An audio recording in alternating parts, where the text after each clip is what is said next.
Morning students, all of you. In our last lecture, we discussed about the mechanism of electrolysis and construction working of electrolytic cell. In our second lecture of electrochemistry, we are going to start quantitative aspects of electrolysis and Faraday's law. Okay, quantitative का मतलब क्या होता है? Amount.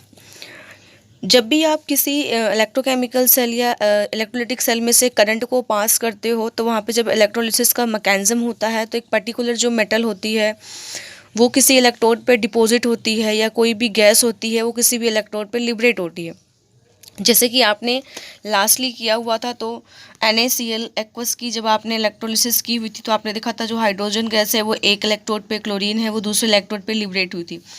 तो ऐसे ही जो है liberate होती है, अगर सोडियम होता है तो वो डिपॉजिट होता है अगर आप मॉल्टन फॉर्म में लो तो रिलेशनशिप क्या है? Amount of substance liberated at the electrodes और उसमें कितना करंट पास किया, मतलब जब आप how much current you pass and how much substance get liberated at the electrode. इस रिलेशनशिप को माइकल फैराडे ने 1833 में बताया था, जिसको हम क्या कहते हैं? Faraday's law of electrolysis. These laws are very important. Faraday ने इलेक्ट्रोलिसिस के दो लॉज दिए थे, first law electrolysis and second law electrolysis. Faraday का जो फर्स्ट लॉ इलेक्ट्रोलिसिस कहता है कि कितनी अमाउंट में केमिकल रिएक्शन होगी या फिर यू कैन से कि किसी भी इलेक्ट्रोड पे किसी भी सब्सटेंस का कितना मास डिपॉजिट होगा या लिबरेट होगा, वो डायरेक्टली प्रोपोर्शनल होता है quantity of electricity pass through the electrolyte solution. तो फैराडे ने आपको सीधा बताया था कि the amount of chemical reaction, hence mass of any substance deposit or liberated, यानी कि कोई अगर आपका जो है सॉलिड सब्सटेंस होगा तो वो इलेक्ट्रोड पे डिपॉजिट होगा, कोई भी गैस होगी तो वो क्या होगी आपकी वहाँ पे लिबरेट होगी, निकलेगी। Liberated at any electrode is directly proportional to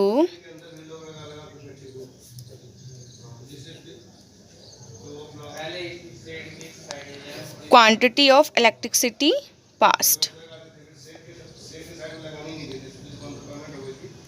quantity of electricity pass मतलब कि आप जितना ज़्यादा करंट इलेक्ट्रोलाइट में से पास करोगे उतना ज़्यादा जो सब्सटेंस होगा वो जो है इलेक्ट्रोड पे डिपॉजिट होगा, इलेक्ट्रोड पे लिबरेटेड होगा। डायरेक्टली प्रोपोर्शनल का मतलब कि एक चीज़ को बढ़ाओगे तो दूसरी खुद भी क्या करेगी? इंक्रीज करेगी। इसमें हम सपोज करते हैं, सपोज करो कि अगर जो होता है W ग्राम जो सब्सटेंस होता है वो डिपॉजिट होता है। कितना सब्सटेंस डिपॉजिट है? W ग्राम। कब? जब आप क्यू कूलम्ब इलेक्ट्रिसिटी को पास करते हो, on passing Q coulomb electricity. अभी हमने आपको बताया कि जो मास है सब्सटेंस का वो जो डिपॉजिट होगा वो डायरेक्टली प्रोपोर्शनल होता है कितना इलेक्ट्रिसिटी आप जो है वहाँ से पास करते हो। इट मीन्स अगर मैथमेटिकली इसको देखेंगे तो W is directly proportional to Q. W क्या है? Mass of substance, amount of substance है, एंड क्यू क्या है? क्वांटिटी ऑफ इलेक्ट्रिसिटी जो आप वहाँ से पास कर रहे हो। अगर यहाँ से आप प्रोपोर्शनैलिटी का सिंबल हटाते हो तो यहाँ पे Z और यहाँ पे Q आ जाता है। जो यहाँ पे मैंने Z लिया, Z एक कांस्टेंट है और कैसा कांस्टेंट है? प्रोपोर्शनैलिटी कांस्टेंट है, क्योंकि आपको पता है जब भी आप जो है प्रोपोर्शनैलिटी का सिंबल हटाते हो इक्वल टू और कांस्टेंट आता है। तो Z क्या है? यहाँ पे प्रोपोर्शनैलिटी कांस्टेंट है, जिसको हम क्या कहते हैं? Electrochemical equivalence. ये जो Z है इसको हम क्या बोलेंगे? Electrochemical equivalence. ध्यान रखिएगा आप, Z होता है इलेक्ट्रोकेमिकल इक्विवेलेंस। तो ये हमने क्या दिखाया यहाँ पे कि जो मास है किसी भी सब्सटेंस का वो इलेक्ट्रोड पे कितना डिपॉजिट होगा, directly proportional quantity of electricity pass. Proportionality का सिंबल हटाया, इक्वल टू और कांस्टेंट आया। ये जो कांस्टेंट है इसको कांस्टेंट ऑफ प्रोपोर्शनैलिटी कहते हैं, जिसको हम क्या कहते हैं? इलेक्ट्रोकेमिकल इक्विवेलेंस कहते हैं। सब्सटेंस का जो इलेक्ट्रोड पे क्या हो रहा है? डिपॉजिट हो रहा है। अगर हम यहाँ पे क्यों की बात करते हैं और हम कहते हैं कि इफ़ जो है यहाँ पे करंट जो हमने पास किया, इलेक्ट्रिसिटी जो पास की, वो कितना था, आई एम्पियर। अब जब एम्पियर आप कंप्लीट लिखोगे तो एम्पियर का जो ए आएगा वो क्या आएगा, स्मॉल आएगा। और इनकेस अगर आप इसका सिंबल यूज़ करोगे तो वो आपको कैपिटल में लिखा जाएगा। वो मैंने आपको +1 क्लास में बता रखा है कि अगर किसी भी साइंटिस्ट के नेम पे कोई भी यूनिट होती है तो उसका अगर सिंबल यूज़ करते हो तो कैपिटल लेटर से आएगा, और अगर उसको कंप्लीट लिखते हो तो यूनिट का फर्स्ट जो अल्फ़ाबेट होगा वो आपका स्मॉल लेटर से लिखा जाएगा। कि अगर आप क्या करते हो कि आई एम्पियर का जो करंट है वो पास करते हो, जो टाइम है वो कितना है, टी सेकेंड। कितना पास करते हो, टी सेकेंड के लिए क्या है, पास करते हो। तो चार्ज क्या हो जाएगा, आई इंटू टी। तो जो आपका फॉर्मूला है W = Z इंटू क्यू, अगर क्यू के प्लेस पे ये चीज़ आप पुट करोगे तो W = Z into I into T. If जो आई है आपका वो आप 1 एम्पियर ले लेते हो, टी जो होता है 1 सेकेंड ले लेते हो, या इन शॉर्ट अगर आप कहो कि आप क्यों जो है वो 1 कूलम ले लेते हो, तो इस जो इक्वेशन में या इस इक्वेशन में पुट करोगे तो W = Z हो जाएगा। यहाँ पे भी W = Z हो जाएगा। क्यों? क्योंकि आपने यहाँ पे क्या कि अगर हमने क्यों 1 कूलम रख दिया या IT 1 कूलम रख दिया तो ये चीज़ आपका W = Z हो जाएगा। उस केस में जो आपका अमाउंट ऑफ सब्सटेंस डिपॉजिट होगा वो किसके इक्वल हो जाएगा, इलेक्ट्रोकेमिकल इक्विवेलेंस के। तो इलेक्ट्रोकेमिकल इक्विवेलेंस क्या है, electrochemical equivalence of a substance may be defined as the mass of substance deposit.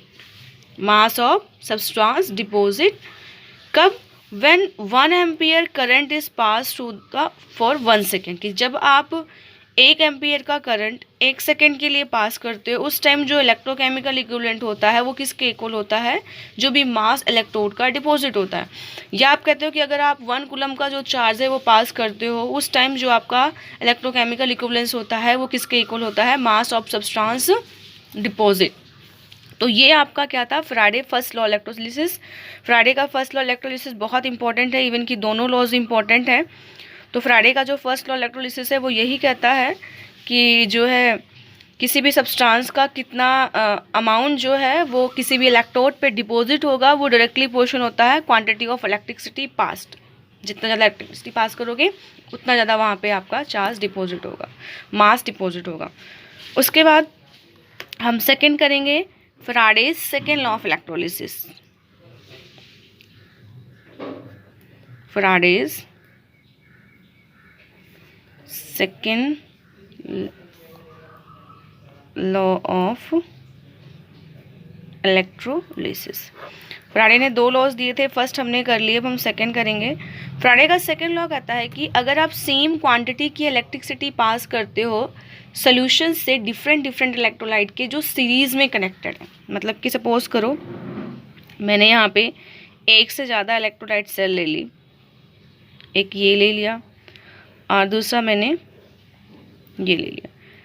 इसमें मैंने जो है वो इलेक्ट्रोलाइट फिल किया और इलेक्ट्रोड्स जो है वो लगा दी ऐसे, 2 इलेक्ट्रोड इसमें भी और 2 इलेक्ट्रोड इसमें। अब इनको आप क्या करो, सीरीज़ में कनेक्ट करो। जैसे कि अगर यहाँ पे हमने बैटरी लगाई हुई है, ये पॉजिटिव टर्मिनल है, नेगेटिव, तो इसको आप पॉजिटिव वाले से कनेक्ट करोगे तो ये पॉजिटिव हो जाएगा, फिर ये नेगेटिव होगा, और फिर इसको आप नेगेटिव से कनेक्ट करो ऐसे तो ये नेगेटिव टर्मिनल हो जाएगा, ये पॉजिटिव हो जाएगा, और फिर आपने क्या करना है, इन दोनों को आपस में कनेक्ट कर देना है। तो सीरीज़ में कनेक्ट हो गए। ऐसे और भी हो सकते हैं, सपोज करो मैंने इस वाले में जो सोल्यूशन ले लिया वो सिल्वर नाइट्रेट सोल्यूशन ले लिया और इस वाले में मैंने क्या ले लिया, कॉपर सल्फेट सोल्यूशन ले लिया। तो फ्राडे का सेकेंड लॉ कहता है कि जब एक से ज़्यादा जो सेल के सोल्यूशंस होते हैं इलेक्ट्रोलाइट के, जब वो सीरीज़ में कनेक्टेड होते हैं और आप उसमें से क्या करते हो, सेम क्वांटिटी ऑफ इलेक्ट्रिसिटी क्या करते हो, पास करते हो, तो किसी भी इलेक्ट्रोड पे जो किसी भी सब्सटेंस का जो वेट होगा वो प्रोड्यूस होगा वो डायरेक्टली प्रोपोर्शनल होता है इक्विवेलेंट वेट ऑफ दैट, जो भी सब्सटेंस इलेक्ट्रोलाइट होता है उसी के इक्विवेलेंट वेट के क्या होता है, इक्वल होता है। तो इसमें फैराडे का सेकेंड लॉ आपको मैं स्टेटमेंट लिख के बताती हूँ। इसमें स्टेटमेंट आएगी when same quantity of electricity passed through solution of different electrolyte connected in series। Series का मतलब जैसे पॉजिटिव नेगेटिव इस तरह से, जैसे मैंने अभी आपको करके दिखाया हुआ है वो आपका सीरीज में है। तो उसके पास जो आपका वेट जो है सब्सटेंस का, weight of substance produced at the electrode are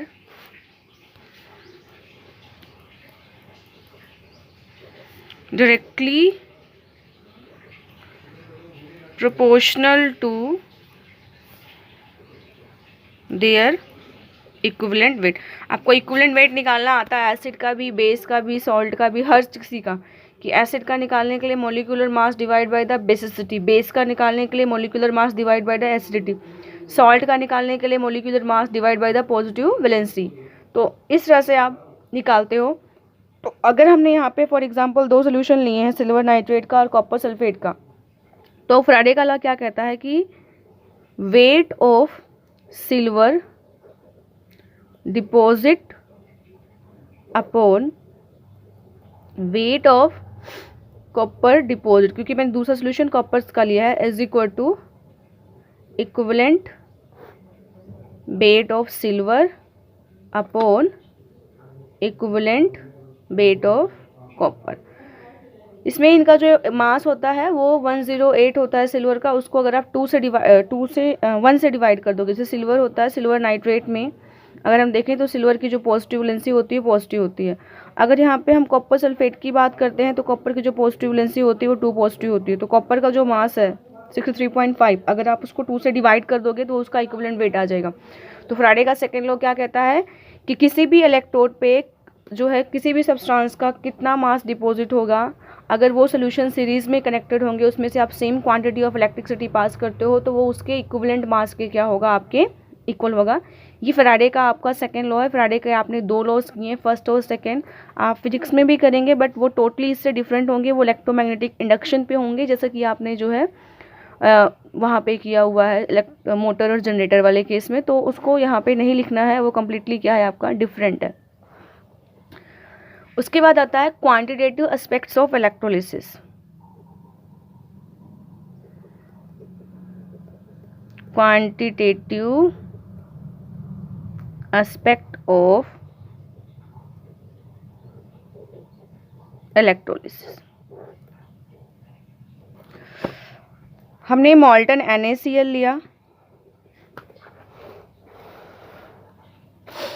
मॉल्टन NaCl में से जब आप इलेक्ट्रिसिटी को पास करते हो तो वो Na positive plus Cl negative में कन्वर्ट होता है।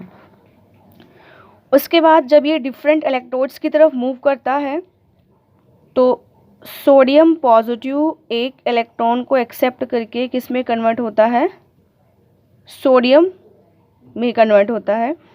इसी तरीके से जो Cl नेगेटिव है वो by losing 1 electron converted into Cl। लेकिन जो क्लोरीन है उसकी एटॉमिक स्टेटी कितनी होती है 2। तो जो क्लोरीन है वो इस तरह से एग्जिस्ट नहीं करता है, वो डायटोमिक मॉलिक्यूल होने की वजह से 1/2 Cl2। इट मीन्स इसमें आपने क्या किया, जब सोडियम कटायन को सोडियम में कन्वर्ट किया तो वहाँ पे एक जो है इलेक्ट्रॉन आपने उसको प्रोवाइड किया। इसी तरीके से जो है जब क्लोरीन नेगेटिव को Cl2 में कन्वर्ट किया तो वहाँ पे भी आपने 1 मोल इलेक्ट्रॉन जो है वो प्रोवाइड किया। लेकिन ये हाफ बना, यहाँ पे 1 मोल सोडियम बन रहा है पर यहाँ पे हाफ मोल क्लोरीन बन रहा है। तो अगर यहाँ पे 2 ले लेंगे तो आपका Cl2 इस तरीके से बन जाएगा। इट मीन्स क्या है कि जो 1 इलेक्ट्रॉन है वो क्या प्रोड्यूस कर रहा है, 1 मोल जो है सोडियम प्रोड्यूस कर रहा है। और जो 2 मोल इलेक्ट्रॉन है, यहाँ पे 1 मोल इलेक्ट्रॉन 1 मोल सोडियम प्रोड्यूस कर रहा है। पर क्लोरीन में सेकेंडरी चेंज आता है तो अगर आप क्लोरीन के केस में देखो तो यहाँ पे आपको 2 Cl नेगेटिव होगा और उसके बाद यहाँ पे तब ये Cl2 में कन्वर्ट होगा 2 इलेक्ट्रॉन में। इट मीन्स क्या होता है कि यहाँ पे एक क्लोरीन का मोल बनने के लिए जो है 2 मोल जो है वो इलेक्ट्रॉन की क्या होती है, रिक्वायरमेंट होती है। ऐसे बहुत सारी आपकी रिएक्शंस होती हैं कि जब आप एल्युमिनियम 3 पॉजिटिव को एल्युमिनियम में कन्वर्ट करना चाहते हो, 1 मोल एल्युमिनियम प्रोड्यूस हुआ तो यहाँ पे आपको उसमें 3 मोल इलेक्ट्रॉन जो है वो डालने पड़ेंगे। हमने 1 मोल सोडियम बनाने के लिए 1 मोल इलेक्ट्रॉन यूज़ किया, 1 मोल क्लोरीन बनाने के लिए 2 मोल इलेक्ट्रॉन यूज़ किया, 1 मोल एल्युमिनियम बनाने के लिए 3 मोल इलेक्ट्रॉन यूज़ किया एंड सो ऑन। ऐसे जितने आप उसको इलेक्ट्रॉन देते हो उसका पॉजिटिव नेगेटिव चार्ज लॉस करके स्टेबल फॉर्म में आने के लिए तो वो इलेक्ट्रॉन का मोल लेते हैं। अब हम यहाँ बार बार बात कर रहे हैं 1 mole of electron, 1 mole of electron. तो what is the charge of 1 mole electron? आपसे एक नेक्स्ट क्वेश्चन मेरा है, what is the charge of 1 mole of electron? 1 mole electron पे चार्ज क्या होता है? आपको पता है एवोगैड्रो लॉ जो मोल कंसेप्ट है वो कहता है कि किसी भी चीज़ के 1 मोल में 6.022 इंटू 10⁻23 नंबर जो है वो आपके यहाँ पे होते हैं। तो आपको यहाँ पे क्या हो जाएगा कि 1 mole of electron is equal to 6.022 into 10⁻23 electron, यानी कि 1 मोल इलेक्ट्रॉन के अंदर आपके इतने इलेक्ट्रॉन आपके आएंगे। फिर आपको पता है कि charge on 1 electron, charge on electron, electron पे चार्ज कितना है 1.6021। वैसे नॉर्मली हम 1.6 ले लेते हैं बट एग्जैक्टली कितना है 1.6021 इंटू 10⁻⁻19 कूलम। तो आपको मैंने क्या पूछा था कि 1 मोल इलेक्ट्रॉन में चार्ज निकालना है। अब मैंने आपको ही बता दिया कि 1 मोल इलेक्ट्रॉन में कितने इलेक्ट्रॉन हैं और 1 इलेक्ट्रॉन पे कितना चार्ज है। तो 1 मोल इलेक्ट्रॉन के ऊपर चार्ज निकालने के लिए आप टोटल नंबर ऑफ इलेक्ट्रॉन जितने 1 मोल में प्रेजेंट है उसको 1 इलेक्ट्रॉन के चार्ज से मल्टीप्लाई कर दोगे तो वो क्या आ जाएगा, आपको 1 मोल इलेक्ट्रॉन का चार्ज दे देगा। तो आप यहाँ पे निकालेंगे charge of 1 mole of electron is equal to 6.022 into 10⁻23 electron multiplied by 1.6021 into 10⁻⁻19 coulomb. जब हम इसको मल्टीप्लाई करते हैं तो ये मल्टीप्लाई करने के बाद हमारे पास आता है 96487 कूलम। ये जो क्वांटिटी हमारे पास आती है इस क्वांटिटी को हम क्या कहते हैं 1 फराडे। क्या कहते हैं इस क्वांटिटी को हम क्या कहते हैं 1 फराडे। ये जो क्वांटिटी होती है वो हमेशा क्या होती है कांस्टेंट होती है, इस वजह से इसको हम क्या कहते हैं फराडे कांस्टेंट। इसको हम क्या कहते हैं फराडे कांस्टेंट। इसको रिप्रेजेंट करते हैं कैपिटल एफ से। किस रिप्रेजेंट करते हैं कैपिटल एफ से, जो 1 मोल इलेक्ट्रॉन के चार्ज को रिप्रेजेंट करता है। अब अपनी कैलकुलेशन को जब हम ड्यूरिंग कैलकुलेशन बात करते हैं तो कैलकुलेशन में हम इसकी एग्जैक्ट वैल्यू नहीं लेते हैं, इसकी अप्रॉक्स वैल्यू लेते हैं। तो जो उसकी अप्रॉक्स वैल्यू है वो क्या हो जाती है 96500 कूलम। तो जब भी आप ड्यूरिंग कैलकुलेशन इसकी अप्रॉक्स वैल्यू यूज़ करोगे 96500 कूलम पर मोल का मतलब 1 मोल इलेक्ट्रॉन पे चार्ज है, तो हम हमेशा ये वाली वैल्यू जो है वो यूज़ करेंगे। और ये 1 फराडे है, फराडे कांस्टेंट आपकी है। तो इस वजह से हम इसको क्या करते हैं यहाँ पे कैलकुलेट करने की जो है हम कोशिश करते हैं। तो इस वजह से आप यहाँ पे इसको यहाँ पे हमारे पास न्यूमेरिकल्स आने वाले हैं, तो वो न्यूमेरिकल्स मैं अभी आपको करके दिखाती हूँ। फराडेज के जो लॉज हैं दीज आर वेरी इंपॉर्टेंट, तो आप इसको यहाँ पे ध्यान से करेंगे। अब मैं एक न्यूमेरिकल लूँगी, जैसे फर्स्ट क्वेश्चन मैंने लिया, how much charge required for the following reduction? How much charge required for the following reduction? अब वो आपको जो क्वेश्चन में दिया हुआ है वो क्या दिया है 1 mole of aluminium 3 positive to aluminium second question आपको दिया है 1 mole of copper 2 positive 2 copper. And third question आपको दिया हुआ है 1 mole of MnO4 negative 2 Mn2 positive. One by one जो है हम इसको सॉल्व करेंगे सभी क्वेश्चंस को।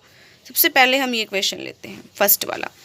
वो कह रहा है कि 1 मोल एल्युमिनियम 3 पॉजिटिव को एल्युमिनियम में कन्वर्ट करने के लिए कितने चार्ज की रिक्वायरमेंट है।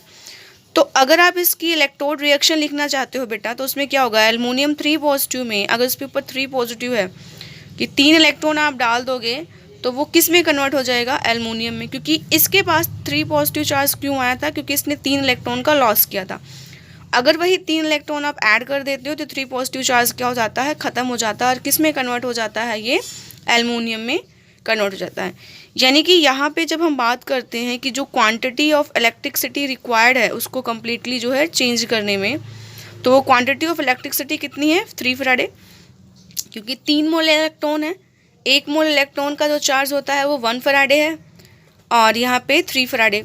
तो यहाँ पे 3 × 96500 कूलम, क्योंकि 1 फैराडे की जो वैल्यू होती है मैंने अभी आपको पीछे बताया था, जब इसको आप मल्टीप्लाई करोगे तो 28950 कूलम जो है इलेक्ट्रिसिटी चाहिए 1 मोल एल्युमिनियम को एल्युमिनियम में कम्प्लीटली रिड्यूस करने के लिए। ऐसे ही हमारे पास सेकेंड क्वेश्चन है कि जो है कॉपर 2 पॉजिटिव को कॉपर में कन्वर्ट करना है। तो इसकी भी अगर आप इलेक्ट्रोड रिएक्शन लिखते हो, copper 2 positive plus 2 electron converted into the copper, it means कितने करंट की रिक्वायरमेंट हुई, 2 फैराडे 2 मोल।